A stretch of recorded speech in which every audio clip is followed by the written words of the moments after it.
Salut à tous et bienvenue dans ce nouvel épisode de Tech Antique où l'on parle de technologie antique et atypique. Et pour aujourd'hui, eh bien, je vais continuer sur les cassettes classiques, entre guillemets, puisque je vous ai déjà parlé il y a peu de la TDKD et de la Maxell UR. Et cette fois-ci, on va aller chez Sony. Alors, la Sony HF, c'est une cassette d'entrée de gamme de chez Sony que je connais depuis longtemps, puis j'en ai eu depuis petit aussi. La Sony HF est dérivée donc de la CHF, de gamme 10 début des années 80. Et en fait, il y en a eu plus de 10 versions différentes. Elles ont été donc construites bien plus ou moins dans l'endroit où elles ont été vendues, c'est-à-dire que les modèles européens fabriqués en France, principalement en Europe, et on peut retrouver en Amérique et puis au Japon, même si tous les modèles sont très proches. Donc comme la D ou la UR que je vous ai présenté semaine précédente, c'est un peu la cassette à tout faire de chez Sony. Donc c'est de l'entrée de gamme, mais c'est pas non plus du gamme net budget. Censé donc se comporter pareil partout. Donc au départ on disait que c'est pour la voix, mais c'est une cassette donc de type 1 ferrique, donc faut pas s'attendre à des miracles non plus. Au niveau du look, j'aime beaucoup celle de la fin des années 80, tout début des années 90. Ça faisait partie des premières cassettes que j'ai achetées neuves avec mes propres sous. Avec les cassettes qui, elles, étaient vraiment des cassettes budget, les Sony FN que j'avais eu à l'époque, qui coûtaient, si je me trompe pas, 9 francs à Carrefour. Et pour 10 francs, j'avais une Sony HF. Donc peut-être que ça revenait moins cher si on les achetait en effet en quantité, mais à l'époque, j'avais un tout petit peu d'argent de poche quand j'avais 5 ou 6 ans, donc je faisais avec ça. Donc je les ai utilisés beaucoup, et je peux pas dire que j'ai eu beaucoup de soucis avec, ce qui n'était pas le cas des Sony FN, qui quelquefois posaient problème dans certains boombox. Et les HF, j'en ai utilisé un certain nombre, voire un nombre certain, sans aucun souci. Je vous en fais défiler quelques-unes en lecture, y compris celle que j'ai achetée pour mes 6 ans. En 91.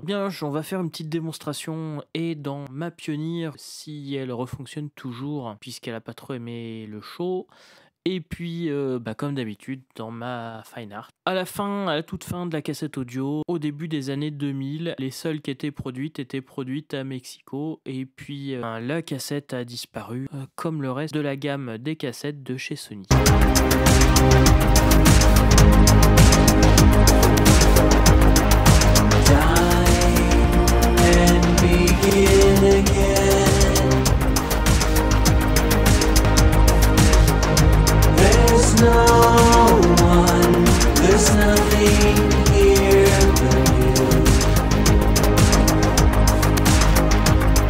Sparks of burning spots, showering vacant lots, flashing flying flares, tearing through thin air.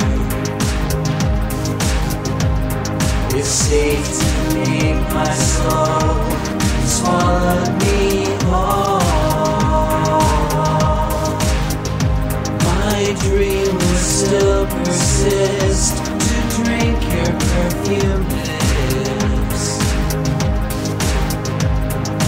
Die and begin again. There's no one, there's nothing here but you.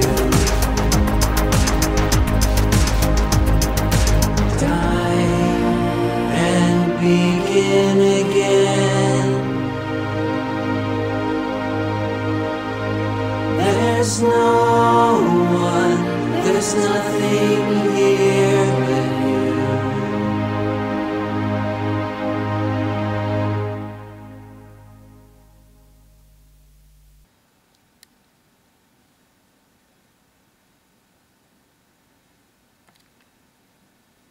Modèle que j'avais pas encore, c'est vraiment un modèle tardif. Fabriqué en Union Européenne pourtant.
conclusion sur les Sony HF.